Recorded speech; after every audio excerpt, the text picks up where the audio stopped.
In our last video, we were talking about lubricating your door. This one we want to talk about checking your bolts, making sure everything's tight and everything's in alignment. I like to do it by hand.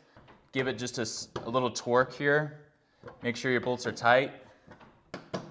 Throughout the door, check your struts. Make sure they're secure as well. Give everything a good shake, make sure nothing's loose.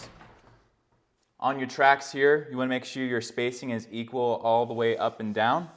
On the sides, if need be, you can loosen the bolt here, push it out, keep your spacing equal on both sides.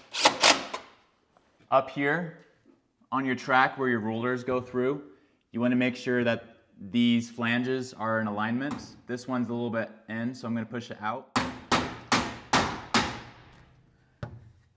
So it's more flush with the track. Now you don't want to be working on these springs, you call us for that.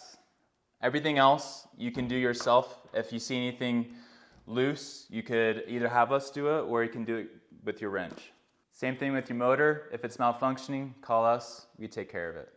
Thanks for watching, guys. If you got any questions about garage door maintenance, leave a comment below. If you have questions on repairs, give us a call.